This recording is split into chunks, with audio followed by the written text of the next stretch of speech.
علیکم ورحمۃ اللہ وبرکاتہ۔ تو ناظرین، آج کا ہمارا اگلا ٹاپک ہے 17واں مکتوب غلط گاہ سالک کے بیان میں۔ آج ہم اس کو بیان کریں گے۔ تمام دوست احباب چینل کو لازمی سبسکرائب فرما لیں۔ بسم اللہ الرحمن الرحیم۔ رب اشرح لی صدری ویسر لی امری واحلل عقدۃ من لسانی یفقہوا قولی۔ صلی اللہ علی حبیب سیدنا محمد وعلی آلہ وبارک وسلم۔ برادرم شمس الدین، تمہیں معلوم ہو کہ صوفیوں میں ایک جماعت ایسی بھی ہے کہ ریاضت شاقہ کر چکی ہے اور خواہشات نفسانی سے کوسوں دور ہے۔ ایک مدت دراز تک خلوت نشینی اس کا کام رہا ہے۔ دل کا یہ حال ہو گیا ہے کہ اس میں ذات اللہ کے سوا کسی طرف رخ نہیں کرتے۔ نگہ بانی دل میں اس قدر بلیغ کوشش کی ہے کہ سوائے ذکر خداوند کے کوئی خطرہ دل پر نہیں گزرنے پاتا۔ اس جماعت کے لوگوں پر کشف احوال ہوا کرتے ہیں اور اسرار ملکوت کھلتے رہتے ہیں۔ علو مکان کا ان کا یہ حال ہوتا ہے کہ اصحاب کرامت میں داخل ہیں، غیب کی خبر دیا کرتے ہیں اور وہ راست ہوا کرتی ہیں۔ بیمار سے بیمار کی طرف توجہ کرتے ہیں تو اس کو شفا حاصل ہو جاتی ہے۔ دشمن کی طرف اگر ہمت باندھتے ہیں تو وہ ہلاک ہو جاتا ہے۔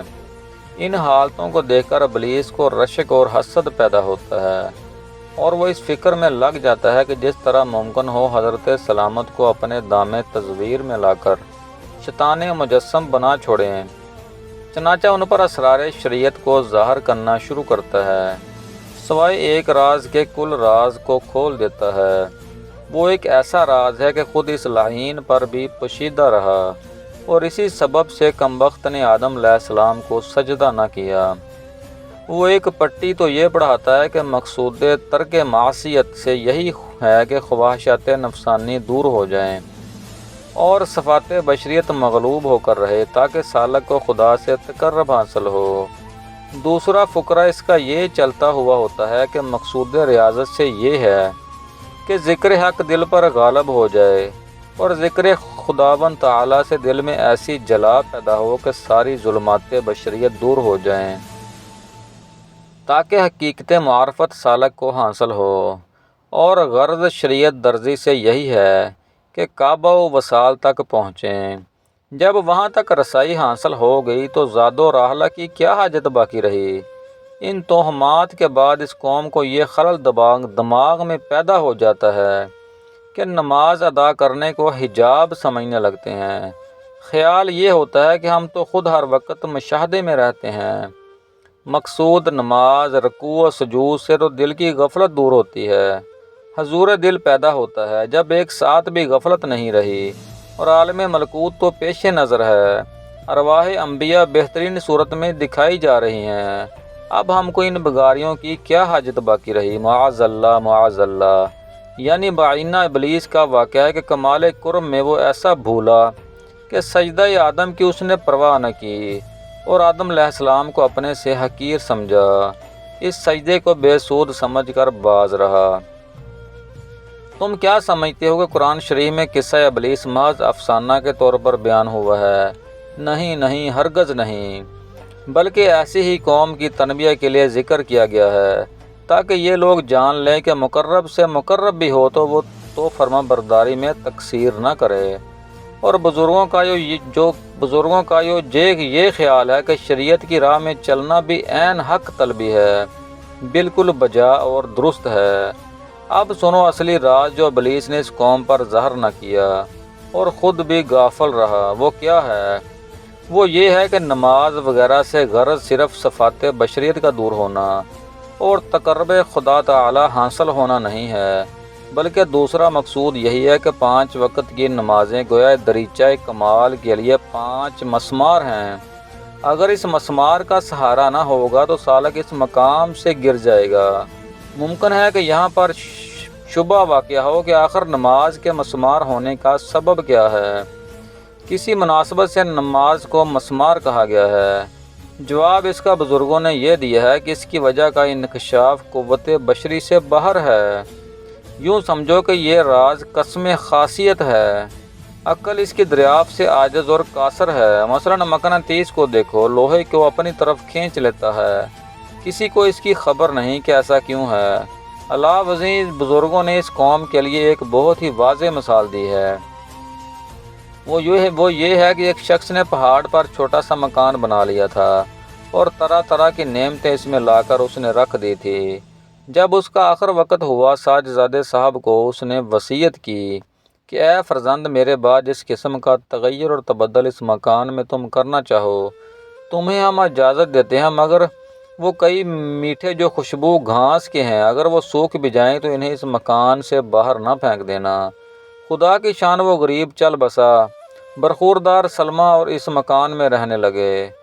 فصل بہار کی آمد ہوئی، پہاڑ کا پہاڑ، جنگل کا جنگل ہرا بھرا ہو گیا، انواع و اقسام کے خوش رنگ اور خوشبودار پودے نکل آئے۔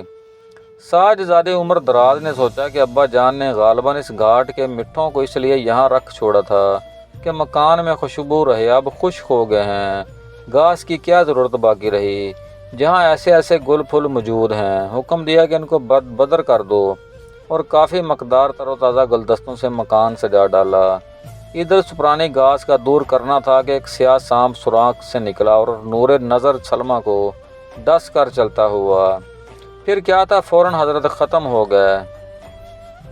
دیکھو، اس گھاس میں دو فائدے تھے، ایک تو خوشبودار گھاس کی خوشبو بھی تھی، دوسری ایک خاصیت اس میں یہ تھی کہ جہاں کہیں وہ رہے سانپ اس کے گرد پھٹکتے نہ تھے۔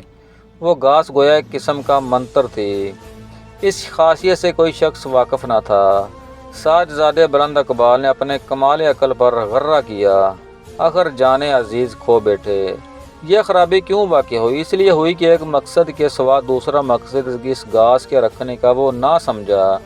یہ بہت بڑی غلطی ہے کہ جو بات انسان کے دائرۂ عقل میں نہ آئے وہ یہ سمجھے کہ قدرت بھی اس سے آ رہی ہے۔ کیا اس آیتہ شریفہ کی خبر نہیں ہے؟ وَمَا أُوتِيتُم مِّنَ الْعِلْمِ إِلَّا قَلِيلٌ، ہم نے تم کو بہت تھوڑا علم دیا ہے۔ وہ صاحبان کشف و کرامت اسی غلطی میں مبتلا ہوئے۔ ایک بھید اسرار شریعت سے جن پر ظاہر ہوا، وہ سمجھے کہ اس کے سوا دوسرا راز نہیں، جیسا ابلیس سمجھا تھا۔ یہ تو بہت ہی بڑا دھوکہ ہے جس میں سالکان اور روندگان طریقت پڑ جاتے ہیں، اور ایک سخت گھاٹی ہے جس میں اکثر لوگ ہلاک ہو کر رہ گئے ہیں۔ کسی نے کیا خوب کہا ہے، ایک ایسی منزل کی طرف میرے دل نے قدم اٹھایا ہے جہاں سینکڑوں رہبر بھی اگر ساتھ ہوں تو وہاں کا راستہ نہیں مل سکتا۔ میرے جیسے ہزاروں عاشق روزانہ مار ڈالے جاتے ہیں اور مجال نہیں کہ ایک آہ بھی منہ سے نکال سکیں۔ دیکھو، بہت ہوشیار رہنے کا مقام ہے۔ جس سالک کا قافلہ لوٹا گیا ہے وہ اسی بادہ خونخوار میں لوٹا ہے۔ اس ہلاک شدہ قوم نے شریعت درزی سے صرف ایک ہی مقصود جانا، حالانکہ اس میں دوسرے اسرار بھی پوشیدہ ہیں۔ کیسا عقل پر پردہ پڑ جاتا ہے کہ انہیں کھلی کھلی بات سمجھ میں نہیں آتی۔ ذرا غور کرنے کا مقام ہے کہ اگر شریعت درزی میں دوسرے اسرار نہ ہوتے تو خود حضرت محمد صلی اللہ علیہ وآلہ وسلم کو اتنی نماز کی کیا حاجت تھی کہ پائے مبارک ورم کر جاتے تھے؟ کہ آپ یہ نہیں فرما سکتے تھے نماز امت پر واجب ہے، پیغمبر پر واجب نہیں؟ آخر آپ نے یہ کیوں ظاہر فرما دے کہ نبی کے لیے 9 بیویاں بیک وقت جائز ہیں، مگر امت کے لیے بیک وقت 4 بیوی سے زائد جائز نہیں؟ پھر آپ نے روزہ وصال خود رکھا اور امت کو منع فرمایا۔ بہرکیف علماء ہوں، مشائخ ہوں، صوفی ہوں، کوئی صاحب ہوں، جن کو واقعی کمال حاصل ہوا، وہ جانتے ہیں کہ شریعت کا کوئی رکن بھید سے خالی نہیں، ہر رکن سے سعادت آخرت وابستہ ہے۔ اگر بزرگوں کے معاملات پر غور کرو تو سمجھو کہ شریعت کے ساتھ ان کے کیا کیا آداب رہے ہیں۔ مرتے دم تک بھی آداب شریعت سے منہ نہیں موڑتے۔ حضرت جنید بغدادی رحمۃ اللہ علیہ کا جب وقت آخر ہوا، ضعف کا عالم طاری تھا، جب حسب حکم ایک صاحب وضو کرانے میں مشغول ہوئے۔ عجب اتفاق کہ وہ صاحب ریش مبارک میں خلال کرانا بھول گئے۔ آپ نے خود ان سے ہاتھ پکڑا اور سنت کو پورا کیا۔ حاضرین نے عرض کی کہ اے میرے دین کے سردار، ایسے نازک وقت میں تو اس قدر تکلیف کی اجازت نہیں۔ آپ نے کہا، سچ ہے، مگر یہ بھی تو دیکھو کہ اللہ کس کی بدولت ملا، اسی شریعت ورزی نے ہم وہاں تک پہنچایا۔ بے شک جو اہل کمال ہوتے ہیں ان کی یہی روش ہوتی ہے، البتہ اہل غرور تھوڑی بعد میں پھول جاتے ہیں۔ ان کا عجب حال ہے، جس چیز کو نہیں دیکھتے سمجھتے ہیں کہ وہ چیز ہے ہی نہیں۔ کیا نماز کے اسرار کو جاننا کھیل تماشا ہے؟ بڑے بڑے حقیقت آشنا بھی نہیں جانتے کہ 5 وقت کی نماز کیوں ہوئی، تکبیر تحریمہ اور قیام قعود اور دیگر ارکان کیوں مقرر کیے گئے، یہ ترتیب کیوں رکھی گئی کہ صبح کی نماز فرض 2 رکعت، ظہر کی عصر کی نماز فرض 4 رکعت، مغرب کی نماز فرض 3 رکعت، عشاء کی نماز فرض 4 رکعت اور رکوع 1 بار، سجدہ 2 بار۔ ہر بات میں ایک بید ہے اور خاصیت ہے۔ باوجود حصول کمال اگر نماز کی بھی نگہداشت رہے گی تو البتہ موت کے وقت اثر ظاہر ہوگا اور اس کا راز کھلے گا۔ اگر نماز کی پابندی نہ ہوگی تو کوئی کمال وقت پر کام نہ آئے گا۔ بے نمازی صوفی موت کے وقت جب اپنی حالت خراب دیکھتا ہے تو کہنے لگتا ہے کہ ہائے وہ کمال کیا ہو گیا۔ جواب ملتا ہے کہ مسمار نہ تھا، جڑ ہل گئی۔ اب ابلیس کے ساتھ کیا ہوا؟ یہی ہوا کہ سارا کمال ایک نافرمانی کو بیٹی۔ یہی وہ گھاٹی ہے جہاں سالک مغرور ہو کر لٹ جاتے ہیں اور اصلی راز ان پر نہیں کھلتا۔ بغیر کسی رہبر اور پیشوا کے رستہ نہ چل، کیونکہ رستہ دور اور اندھیرا ہے اور بیچ میں کنواں ہے۔ علم و عقل کا چراغ ہاتھ میں رکھ، نہیں تو کنویں میں اوندا گر پڑے گا۔ ہائے وہ صوفی جو جھاڑ جنگل میں پھنس کر رہ گیا، اس کا علم کوئی کام نہ دے سکا۔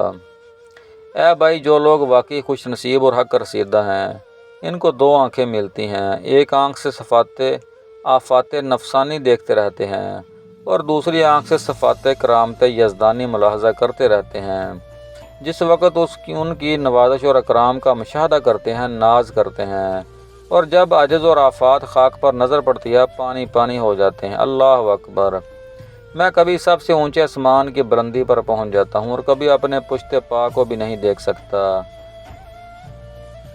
اس شوریدہ عراق سوختہ آتش فراق پر بدنمائند کی حالت جس وقت طاری ہوتی ہے تو کس دردناک لب و لہجہ میں کہہ کر گزرتا ہے، یا لیتنی کنت ترابا ولم اعرف ھذا الحدیث، کاش میں خاک ہوتا اور مجھ کو محبت سے کچھ سروکار نہ ہوتا۔ اور جب عزوبر بائند کی شراب پیتا تو مستی میں یہ نعرہ مارتا کہ ملائکہ و ملکوت اور ساکنان ملا اعلیٰ کہاں ہیں، حاضر آئیں اور میرے تخت دولت کے سامنے ہاتھ باندھ کر سیدھے کھڑے ہو جائیں۔ اسی راز کو کسی نے کہا ہے، کبھی میری جگہ پستی میں ہے، کبھی بلندی پر۔ مجھ کو کبھی جدائی کے داغ کا مقابلہ کرنا ہے اور کبھی آنکھوں کے سامنے وصال کا پھلا پھولا باغ نظر آتا ہے۔ اب تصویر عالم محبت اور طلب کا دوسرا رخ بھی دیکھ لو۔ اس مرد خدا آدم علیہ السلام نے جس وقت ساری ملکوتی طاعت کی پونجیوں کو آتش عشق سے جلا کر خاکستر کر دیا تھا اور بہشت کا مالک بنا دیا گیا تھا، اسی محبت کی بدولت اس پر ایک سخت وقت آ پڑا اور ایک بڑی مہم اس کا سامنا ہو گیا۔ ندا ہوئی کہ عاشق یوں چین سے نہیں رہتا، اس آسانی سے نہیں کھاتا پیتا، یہاں سے جاؤ اور جا کر قوت بازو اور جاں فشانی سے روزی حاصل کرو۔ کیا تماشا ہے کہ خوشی میں اس قدر کم وقت گزارا اور 300 برسیں غم و حسرت سے گزارنی پڑیں۔ اللہ اللہ! اگرچہ ہمارے جیسے بہتوں پر تمہارا قہر و غصہ جاری ہے مگر کسی کے لب پر کوئی شکوہ نہیں ہے۔ واسلام۔ تو ناظرین، آج کا ہمارا 17واں مکتوب ختم ہوا۔ خوش رہیں، آباد رہیں، جزاک اللہ خیر۔